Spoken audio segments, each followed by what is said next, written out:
Sir எனக்கு டவுட்டுங்க sir. கலைஞர் இருக்கும்போது தான் இவ்வளோ கம்பெனிகள் இங்கே வந்திருக்காங்க, இன்வெஸ்ட் பண்ணியிருக்காங்கன்னு சொல்கிறீங்க. அவருடன் இருந்து அரசியல் பயின்றவர் தான் திரு மு க ஸ்டாலின் அவர்கள். அவரால் இந்த அளவுக்கு நிதிகளை இங்கே ஈட்டுட்டு வர முடியல, தொழிற்சாலைகளை உருவாக்க முடியலன்னா எந்த இடத்துல அவர் பின்தங்குறாரு சார்? அவரோடு இருந்தார் என்று சொல்லுங்கள், அவரோடு இருந்து கற்றுக்கொண்டார் என்பதை சொல்லாதீர்கள். அவரோடு இருந்து இவர் எதையுமே கற்றுக்கொள்ளவில்லை என்பதை தான் நாம் 4.5 ஆண்டு காலமாக பார்த்து கொண்டிருக்கிறோம். ஃபஸ்ட்டு இது ஒரு விஷயம் சொல்லுமா, கலைஞர் இருந்தார், இதெல்லாம் வந்துச்சுன்னு நீங்கள் சொல்கிறீங்க. கலைஞர் என்ன கொரியாவுக்கு போயாமா ஹுண்டாய் கூட்டு வந்தார்? சொல்லுங்கள். அமெரிக்காவுக்கு போய் டெல்லை கூட்டு வந்தாரா? ஜெர்மனி போய் BMW கூட்டு வந்தாரா? என்னமா லாஜிக் இது? கேட்குறவன் கேனையனாக இருந்தானே எருமாடு ஹெலிகாப்டர் ஓட்டுதுன்னுவாங்கல்ல, அந்த கதை தான் இவங்க கதை. அதைத்தான் விஜய் சுட்டி காட்டுறாரு. இப்போது உள்ளபடியே நீங்கள் அங்கே போய் ஒரு பீங்காங் கம்பெனி தான் கூட்டின்னு வரீங்கன்னா அப்போது உங்களோட முதலீட்டுக்காக தான் போனீங்களா? அவர் ஏன் அப்படி கேட்குறாருன்னா, துபாய்க்கு இந்த 6500 கோடி முதலீடுன்னு சொன்னாங்களா, அந்த 6500 கோடி இவங்க பணம். நான் பல நிகழ்ச்சியில் சொல்லியிருக்கேன். ஏன் அந்த முதலீடு வரலன்னா கொண்டு போனாங்களா இங்கேருந்து. எப்படின்னா, லூலு மால் ஓனர் இருக்கார்ல, யூசுஃப் அலின்னு நினைக்கிற ஒரு பேர் ஓனர் இருக்கார்ல, அவர்கிட்ட போய் இவங்க பணத்தை கொடுத்துருது. கொடுத்த உடனே அவங்க பணத்தை வச்சு இங்கே வந்து லூலு மால் ஓப்பன் ஆகும். அன்அஃபிஷியலாக இவங்க பேரில் அதை எழுதி வச்சுருவாங்க, பதிவாகாது. ஓகேவா? பண்ணிவிட்டு அவருக்கு ஒரு பர்சன்டேஜ், அவர் பேரில் அதை முதலீடு செய்யறதுனால அவருக்கு ஒரு பர்சன்டேஜ் கொடுத்துருவாங்க. இப்போ எக்ஸ்பிரஸ் அவென்யூ தான் அந்த லூலு மால்னு வச்சுக்கோங்க. பணத்தை கொண்டு வந்து முதலீடு பண்ணோடனே எக்ஸ்பிரஸ் அவென்யூலேருந்து வர்ற வருவாய் இவங்களுக்கு வந்துகிட்டு இருக்கும். புரியுதா? வெறும் பணத்தை இந்த ரூம் ஃபுல்லாக அடிக்க வச்சுருந்தா அது வருவாய் ஈட்டி தருமா? மக்கி தான் போகும், மாட்டிக்குவீங்க. இப்படி இதை முதலீடு செஞ்சால் காலத்துக்கும் பட்டத்து இளவரசர் வர வேணாமா? இன்ப நிதிக்கு புள்ள பிறந்து அந்த பிள்ளைக்கு புள்ள பிறகுற வரைக்கும் சேர்த்து வச்சுருக்காங்க. அதை சரியான முறையில் முதலீடு செய்யணும்ல. நீ பாட்டுக்கு எல்லாத்தையும் ரூபாய் அடிக்க வச்சுருந்தேன்னா, மோடிக்கு ஒரு 29 வர நேரத்தில் என்ன எல்லாரும் நாட்டில் சந்தோஷமாக இருக்காங்க. 500 நோட்டு செல்ல அது பண்ணால் என்ன பண்ணுவேன்? ஓடு.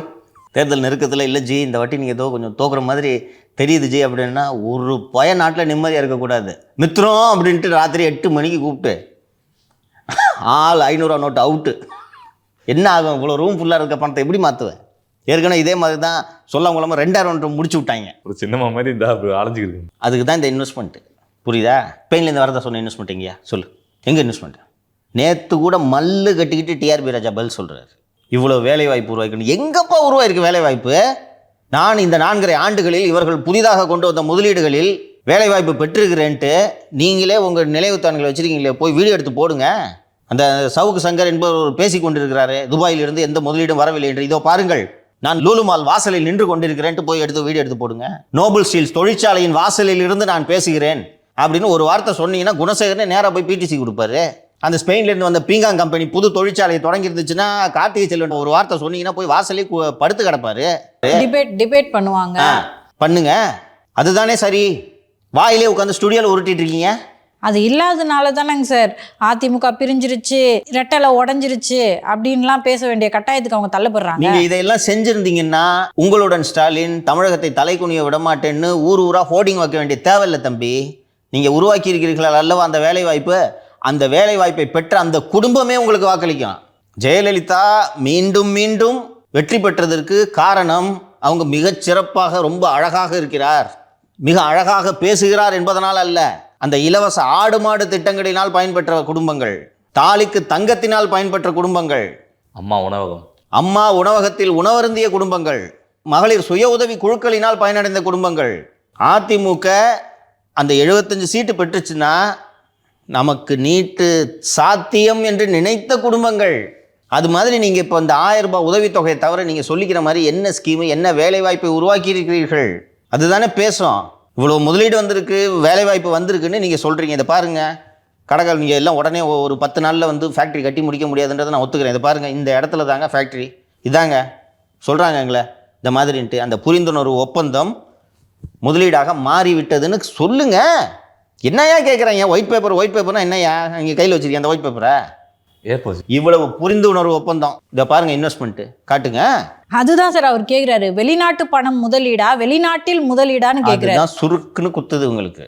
வேதாரண்யத்தில் வந்து உப்பு ஏற்றுமதி வசதி செஞ்சு தரணும்னு சொல்லியிருக்காரு சார். இதில் ஒரு விஜய் குறிப்பிடுவனவற்றில் பெரும்பாலானவை அந்தந்த மாவட்டத்துக்கான தேர்தல் வாக்குறுதிகளில் திராவிட முன்னேற்ற கழகம் சொன்னது, அதை நிறைவேற்றலைன்றதான் அவர் சுட்டி காட்டுறாரு. ஒரே கன்ஃபியூஷனாக இருக்குங்க சார். ஏதோ நாகூர் ஆண்டவர் அரசு மருத்துவமனையில் மருத்துவர்கள் இல்லை அப்படின்ற மாதிரி திரு விஜய் அவர்கள் சொல்கிறாரு. ஆனால் வந்து போயிட்டு அங்கேருந்து 8 கிலோமீட்டர் தூரமாக போயிட்டு திரு விஜயையோ இல்லை விஜயோடைய தொண்டர்களையோ போய் பார்க்க சொல்லுங்கள். மருத்துவமனையில் அவ்வளோ மருத்துவர்கள் இருக்கிறாங்க, மகப்பேறு மருத்துவர்கள் அத்தனை பேர் இருக்காங்கன்னு மாசு ரிப்ளை பண்ணியிருக்காரு சார். இங்கே பாருங்கள், ஆரம்ப சுகாதார நிலையங்கள் எங்கெங்கெல்லாம் இருக்கிறதோ அங்கெல்லாம் பிரசவம் பார்ப்பதற்கு சிறிய அறுவை சிகிச்சை செய்வதற்கு ஏற்ப உட்கட்டமைப்பை மேம்படுத்த வேண்டும் என்பது தான் தமிழக அரசின் நீண்டகால இலக்கு. ஓகேங்களா? அதனால தான் நம்ம இவ்வளவு மருத்துவக் கல்லூரிகளை திறந்து வைத்திருக்கிறோம். இவ்வளவு மருத்துவ கல்லூரிகள் இருக்கும்போது இங்கிருந்து உற்பத்தியாகக்கூடிய மருத்துவர்களின் சேவை கிராமங்களுக்கெல்லாம் சென்று சேர வேண்டும் என்பதற்காகத்தான் இவ்வளோ வசதிகளை செய்கிறோம். நாகூர் ஆண்டவர் மருத்துவமனையில் கைனகாலஜிஸ்ட் இல்லைன்றது தான் விஜயோட சார்ஜ் இல்லையா? அங்கேருந்து 8 கிலோமீட்டரில் நாகப்பட்டினம் ஹாஸ்பிட்டலில் உங்களுக்கு மருத்துவர்கள் இருக்கிறாங்கன்னா இது என்னப்பா லாஜிக்கு? 1 கிலோமீட்டர் தாண்டோட ஏதாவது ஆச்சுன்னா எது வேணாலும் ஆகலாம். பிரசவத்துலலாம் சில நேரங்களில் காம்ப்ளிகேஷன் வரும், உயிரிழப்புகள் கூட ஏற்படும். 8 கிலோமீட்டருக்கு போகிறதுக்கு அப்போ இங்கே எதுக்கு அந்த நாகூராண்டவர் ஹாஸ்பிட்டல் எதுக்கு வச்சுருக்கீங்க? மூடிடுங்க. இப்போ இந்த கிங்ஸ் ஹாஸ்பிட்டல்னு பிரம்மாண்டமாக திறந்தீங்க. அந்த ஹாஸ்பிட்டலில் கார்டியாலஜிஸ்ட் இல்லை, ரேடியாலஜிஸ்ட் இல்லை, நெஃப்ராலஜிஸ்ட் இல்லைன்ட்டு ஊடகங்களில் செய்தி வந்திருக்கு. என்னங்க இங்கே இதெல்லாம் இல்லையானா ஏங்க அங்கேருந்து ஒரு 5 கிலோமீட்டரில் ராஜீவ்காந்தி கவர்மெண்ட் ஹாஸ்பிட்டல் இருக்குங்கன்னு சொன்னால் இது பதிலாக அதுக்கு? அப்போ எதுக்கு கருணாநிதி சென்டினரி ஹாஸ்பிட்டல்னு எதுக்கு ஓப்பன் பண்ணீங்க சொல்லுங்கள்? கொரோனா டைம்லலாம் சார் வட மாநிலங்கள்லாம் பார்த்தீங்கன்னா பாடியை எடுத்துகிட்டு போகும்போதே ஆம்புலன்ஸ்லேருந்துலாம் கீழே விழுந்த அவலத்தெல்லாம் பார்த்தோம். அப்போ தமிழ்நாடு அவங்கள பார்த்து சிரித்தாங்க. அந்த டைமில் நம்ம வந்து கொரோனாவை சிறந்த முறையில் கையாளுறதுக்கு முக்கியமான காரணம் இங்கே இருந்த பிஹெச்கள் சிறந்த முறையில் இயங்குது அப்படின்றது. ஸோ அந்த பிஹெச்களை தான் இவங்க அடிப்படை வசதி சரியில்லைன்னு திரு விஜய் சொல்கிறாருன்னு நினைக்கிறேன். சுட்டி காட்டுறாரு. அதுக்கு அவர் விஜய் சொல்கிறது பொய். அங்கே கைனகாலஜிஸ்ட் இருக்காங்கன்றதானே பதிலாக இருக்க முடியும். அப்படி இல்லைன்னா கைனகாலஜிஸ்ட் போடுறோன்றது பதிலாக இருக்க முடியும். இல்லை 8 கிலோமீட்டர் இன்னொரு ஹாஸ்பிட்டல் இருக்குன்னா அது விஜய்க்கு தெரியாத? இதில் வேறு தொண்டர்கள் போய் பார்க்கணுமா, விஜயே போய் பார்க்கணுமா? விடுங்க, மாசு என் நண்பர் திட்டுறதுக்கே கஷ்டமாக இருக்குது. விடுங்க. அவர் அந்த தமிழ்நாட்டில் குட்டிச்சவரான டிபார்ட்மெண்ட்டில் சுகாதாரத்துறை ஒன்று. அந்த டிபார்ட்மெண்ட்டை பற்றியே தெரியாததுனால சம்பாதிக்கவும் முடியல இவரால். புரியுதுங்களா? இப்போ நம்ம அண்ணன் விஜயபாஸ்கரை விட்டிங்கன்னா ஊசி வாங்குறதுலேருந்து அடிப்பார் காசு. 12 PA வச்சுருக்கிற மாதிரி கேள்விப்பட்டிருக்காங்கன்னா விஜயபாஸ்கருக்கு 12 PA. மருத்துவ உபகரணங்கள் பர்ச்சேஸுக்கு ஒரு PA, மருந்துகள் பர்ச்சேஸுக்கு ஒரு PA, டாக்டர் போஸ்டிங்க்கு ஒரு PA, நர்ஸு போஸ்டிங்க்கு ஒரு PA. ஏதாவது லிஸ்ட்டு போட்டு ஏதாவது புத்தகம் வந்து வெளியிட சொன்னீங்கன்னா அவர் படித்து ஏதாவது பண்ணிக்குவார். இல்லை, விளையாட்டுத்துறைக்கு மாற்றிடணும் சார் அவரை. எதில் உங்களுக்கு சப்ஜெக்ட் நாலேஜ் இருக்கோ அங்கே தான்மா போடணும். அவர் வழக்கறிஞர் அடிப்படையில். அதை விட்டுட்டு நீங்கள் இந்த மாதிரி போடுறீங்க. ஜஸ்ட்டு நீங்கள் இப்போது ஆரம்பித்தோடனே இந்த பாருங்கள், அவங்க குடும்பத்துக்கு மாதம் நெருக்கம். புரியுதுங்களா? அந்நியார் மூலமாக தான் சீட்டு வாங்கினார், மேயராக இருந்தார், குடும்ப விசுவாசி. அவருக்கு ஏதாவது செய்யணும்னு நினைக்கிறீங்க. அவருக்கு எங்கே ஸ்கில் இருக்கோ, எது உள்ள அவருக்கு திறமை இருக்கோ அதை பார்த்து நீங்கள் போஸ்டிங் போடுறது தானேங்க சரியாக இருக்கும். எப்போ பாரு மராத்தான் ஓடிக்கிட்டு கூட இருக்கிற மாவட்ட அதிகாரிகளெல்லாம் கூட்டிகிட்டு மராத்தான் ஓடிக்கிட்டு சினிமா ரிவ்யூ போட்டுக்கிட்டு.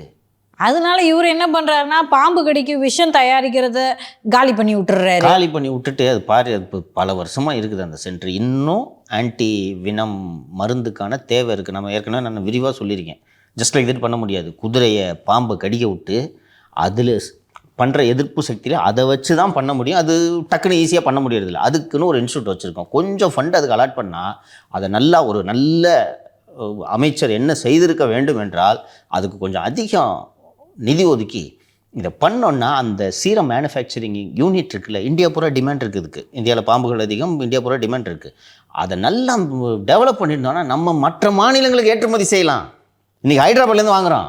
அதை விட்டுட்டு அங்கே போய் நீ ஹாஸ்பிட்டல் கட்டி உன்ட்ட தான் டாக்டர் இல்லையே, நீ ஹாஸ்பிட்டல் கட்டி என்ன பண்ண போகிற? எம்ஜிஆர் மருத்துவ பல்கலைக்கழகத்தோட துட்டை எடுத்து நீங்கள் அதை கட்டுறீங்க, அந்த இன்ஸ்டியூட்டை அழிச்சிட்டு. இது தேவையாது. ஸோ திரு விஜய் அவர்கள் இங்கே சென்னைக்கு வந்து பேசும்போது இது சம்மந்தமாக பேசணும். ப்ளஸ் அவர் வந்து மணச்சநல்லூர் MLA கதிரவன் பற்றி திருச்சியில் பேசினார். மைக்கு சரியில்லாதனால அது பெரிய அளவில் கவனம் பெறலை. இப்போ வந்து அந்த தனலட்சுமி மருத்துவமனையை விசாரிக்கக்கூடாது, SIT ஃபார்ம் பண்ணாதீங்க, நாங்களே விசாரிக்கிறோம், தமிழக அரசு உச்சநீதிமன்றத்திற்கு போயிருக்கு. அதையும் மீண்டும் ஒரு முறை பேசணும் சார். அவர் இதை விஜய் வந்து நம்ம பேட்டி பார்க்குறாரா இல்லையான்னு தெரியாது. ஜான் ஆரோக்கியசாமி பார்ப்பாரு. ஜான் ஆரோக்கியசாமி, வெங்கட்ராமன், அருண்ராஜ், நிர்மல்குமார்லாம் என்ன பண்ணிட்டு இருக்காங்கன்னு அது அவர் டீம். அதை தெரிஞ்சு தான் நான் சொல்லுவேன். இவங்கெல்லாம் என்ன பண்ணிகிட்டு இருக்காங்கன்னு ஆராயறதை விட இந்த நிகழ்ச்சியை பார்த்து நோட்ஸ் எடுத்துக்கிட்டு அடுத்த சனிக்கிழமை விஜய் அவர்கள் பேசும்போது இந்த விஷயத்தை குறிப்பாக கிட்னி திருட்டுக்கு எதிராக உச்சநீதிமன்றம் சென்ற தமிழக அரசின் அயோக்கியத்தனத்தை எல்லாம் விஜயை பேச வைக்க வேண்டும் என்று ஜான் ஆரோக்கியசாமிக்கு இந்த நிகழ்ச்சி வாயிலாக கோரிக்கை விடுக்கிறேன். இன்னொன்று வேறு சொல்லியிருந்தாரு, இந்த ரயில் பெட்டி தயாரிக்கிறதுக்கான நிறுவனம் இருந்துச்சு, அதை மூடிட்டாங்க, மறுபடியும் திறக்கணும்னு சொல்லியிருந்தாரு. இன்னொன்று வந்துட்டு நெல் கொள்முதல் பண்ணுவாங்க சார், அந்த நெல் மூட்டைகள்லாம் வந்துட்டு அப்படியே வெளியில் வச்சதுனால மழையில் நனைஞ்சிருது, அது குடோன்னு கட்டணும்னு சொல்லியிருந்தார். அதுக்கப்புறம் சார் நான் 3 நிமிஷம் தான் பேசுகிறேன், அதுக்கே இவ்வளோ தடைகளை ஏற்படுத்துறீங்க, கரண்ட்டை கட் பண்ணி விட்டுடுறீங்க. இதே உங்களுக்கு பிஜேபியில இருந்து மோடி அவர்கள் வரும்போதோ அமித்ஷா வரும்போதோ இதை நீங்க செய்வீங்களா அப்படின்ற கேள்வியை கேட்டிருக்காரு சார். செஞ்சுட்டேன் பாருங்கண்ணே, பேஸ்மெண்ட் ஆதரவுங்கள்ன்றாரு. பொலிட்டீஷியனாக இம்ப்ரூவ் ஆகிட்டு வர்றாருன்னு சொன்னேன்ல, இது மாதிரியான விஷயங்களை தான் நான் பாயிண்ட் பண்ணுறேன். ஒரு பொலிட்டீஷியன் தன் மீது எரியப்படும் ஆயுதங்களை அப்படியே மடக்கி எதிராளி மீது திருப்பி விடுபவன் தான் சரியான ஒரு பொலிட்டீஷியன். கடந்த சட்டப்பேரவை தேர்தலின் போது தான் நினைக்கிறேன் திரு ஆர் ராசா அவர்கள் தவறுதலாக தான் பேசியிருப்பார்னு நினைக்கிறேன். எடப்பாடியோட தாயாரை பற்றி ஏதோ ஒரு வார்த்தை தப்பாக பேசிட்டார். பிடிச்சாரு பாருங்க மைக்கு எடப்பாடி. ஏங்க, நான் ஒரு ஏழை விவசாயி, என்ன திட்டுங்க, நான் அரசியலில் இருக்கேன். எங்கள் அம்மா என்ன பண்ணுச்சு, புரட்டி போட்டுருச்சு, விழுந்தது பாருங்க ஆர் ராசாவுக்கு கண்டனம். புரியுதா? அது வர்றதை அப்படியே மடக்கி விடணும். அதான் நல்ல அரசியல்வாதிக்கு அழகு. திரு விஜய் அவர்களை இப்படி கட்டுப்பாடெல்லாம் விதிக்கிறாங்க, ரைட்டா? இப்படி பேசக்கூடாது, கையாட்டக்கூடாது, அதெல்லாம் சொல்லிட்டு கரெக்டாக திமுகவுக்கு எங்கே வலிக்குமோ அங்கே அடிக்கிறார். பார்த்தீங்களா? செஞ்சுப்பாரு. இதே போல் கடந்த முறை என்று தான் நான் நினைக்கிறேன் திரு அமித்ஷா அவர்கள் விமான நிலையத்திலிருந்து வரும்போது அது இயல்பாக கூட கரண்ட்டு கட் ஆகிருக்கும். ஆச்சு, ஒரு வாரத்தில் என்னமோ செந்தில் பாலாஜியை அமைச்சர் பதவியிலேருந்து ராஜினாமா செய்யக்கூடிய ஒரு சூழல் ஏற்பட்டது. ஏதோ ஒன்று பெருசாக இல்லை அல்லது உச்சநீதிமன்றத்தில் அந்த வழக்கு வந்தது. இது ரெண்டும் கோஇன்சிடென்ஸாக கூட இருக்கலாம். ஆனால் அவர் சொல்கிறதுல பாயிண்ட் இருக்குல்ல, செய்வீங்களா? அதுக்கு இந்த ஃபேக்ட் செக் நிறுவனம் ரோட் ஷோவுக்கு கட்டுப்பாடு விதித்திருக்கிறோம் என்று ஏதோ 20 கட்டுப்பாடு கொடுத்துருக்கோம் அப்படின்னு சொல்லிட்டு அவங்க ஃபேக்ட் செக் பண்ணி சொல்கிறாங்க சார். கட்டுப்பாடு வச்சுருக்கீங்க. மோடிக்கு கையாட்டக்கூடாதுன்னு ஒரு கட்டுப்பாடு போடுங்க, வெளியே மண்டை நீட்டக்கூடாதுன்னு போடுங்க, ஜன்னல் தரக்கூடாதுன்னு போடுங்க, போடியா பார்க்கலாம். மக்களை பார்த்து கையசைக்கக்கூடாது போடுவீங்களா? அதைத்தான் சொல்கிறாரு. போட்டிங்கன்னா உங்கள் பேஸ்மெண்ட் ஆடிட்டுன்ட்டு. பேஸ்மெண்ட்டே இருக்காது, பேஸ்மெண்ட்டை வெடி வச்சுருவாங்க. இப்போ இது மடக்கி விட்டார் பார்த்தியா? பஸ்ஸுக்குள்ளே இருக்குன்னு பஸ்ஸை விட்டு வெளியே வரக்கூடாதுன்னு நான் என்னையா பண்ணுறது? போலீஸ் என்ன பண்ணாங்க, விஜயை முட்டக்குறோன்னு நினச்சிக்கிட்டு கிட்டத்தட்ட முடக்கிட்டாங்க. நம்ம கடந்த பிரச்சாரத்திலே சொன்னோம், விஜய் இதுக்கு அடங்கக்கூடாதுன்னு சொன்னோம் நம்ம, ரைட்டா? எந்திரிச்சு மேலே கை கட்டுனேன். ஏன்னா அவங்க ரசிகர்களுக்காக நான் சொல்கிறேன். எவ்வளோ பெரிய மரமாக இருந்தாலும் ஏறி அந்த உச்சி கொம்புலேருந்து தொங்கிக்கிட்டு பார்த்துக்கிட்டு இருக்கிறான். மாசாக இருக்கும் சார். அப்படி அவங்க ரசிகர்களுக்கு அவர்களுக்காக திரு விஜய் அவர்கள் கை காட்ட வேண்டும் அப்படின்னு சொல்லும்போது நானும் என்ன சொல்லியிருந்தேன்னா, நீங்கள் யாருக்குமே இந்த கட்டுப்பாட்டை விதிக்கல, ரைட்டா? அப்போ இவருக்கு ஏன் விதிக்கிறீங்கன்னு சொல்லும்போது இன்றைக்கி அதை மடக்கி விட்டார், ரைட்டா? நீங்கள் அப்போது சொல்லிவிட்டு அதை என்ன சொல்கிறாரு, என்னை பார்த்து பயப்படுறீங்களா? இப்படி தான் மடக்கி விடணும். தன் மீது வீசப்படும் அந்த பானத்தை அல்லது அஸ்திரத்தை மடக்கி அப்படியே எதிராளிக்கு திருப்பி விடணும். அது இன்னொன்று சொன்னாருங்க, என்ன சார் சிஎம் சார் மிரட்டி பார்க்குறீங்களா? கொள்கை பேரை சும்மா சொல்லி கொள்ளையடிச்சு தின்ற உங்களுக்கே அப்படி இருக்கப்ப நான் உழைச்சி சம்பாரிச்சு எனக்கு எப்படி இருக்கு அப்படின்றார் சார். எடுபடும். திரு விஜய் அவர்களுக்கு அண்டு ஜான் ஆரோக்கியசாமிக்கும் கூடுதலாக இதை சொல்லிக்கிறேன். இதைத்தான் விஜய் எல்லா இடத்துலையும் ஸ்ட்ரெஸ் பண்ணணும். இது மக்களிடத்தில் எடுபடும் என்றும் நான் புரிந்து கொள்கிறேன். உண்மையிலேயே தீண்டாமையை கடைபிடிக்கக்கூடிய கட்சி திமுக என்று சொல்ல வேண்டும். எப்படி தீண்டாமை? சனாதன கட்சி என்றால் அது திமுக. அந்த குடும்பத்தை தவிர வேறு யாராவது தலைவர் பதவிக்கு வர முடியுமா? சங்கர மடத்தில் பிராமணர்களை தவிர வேறு யாராவது மடாதிபதியாக வர முடியுமா? கருணாநிதி குடும்பத்தில் அவர்கள் வாரிசுகளை தவிர வேறு யாராவது தலைவர் பதவிக்கு வர முடியுமா? வாய்ப்பே இல்லை சார். அப்போ அது தீண்டாமை தானே. பழனிசாமி சொல்கிறாருல்ல, இங்கே கீழே இருக்கிற தொண்டர்கள் எல்லாரும் மேடைக்கு வரலாம், மேடையில் இருக்கிற தலைவர்கள் யார் வேணும்னாலும் என் இடத்துக்கு வரலாம் சொல்கிறாரா? திரு பழனிசாமி அப்படி வந்தவர் தானே சார். அருமையாக சொன்னீங்க. இப்படி வந்தவர் தானே சொல்கிறாரு. சாதாரண கிளைக்கழக செயலாளர்னு சொல்கிறாருல. அப்போ இது தீண்டாமை தானே. யோசிச்சு பாருங்க. ஆனால் கட்சி ஏற்றுக்குச்சேங்க சார். எல்லா இடங்களிலும் கொத்தடிமை முறை ஒழிக்கப்பட்டாலும் திராவிட முன்னேற்ற கழகத்தில் மட்டும் இன்னும் கொத்தடிமை முறை ஒழிக்கப்படவில்லை. யாரும் ஏற்றுக்கல, வேற வழி இல்லாமல் இருக்காங்க. கழக குரல் அவங்க தானே சார் எழுப்பணும். அதை நீங்கள் விமர்சனமாக வைங்கன்றேன்.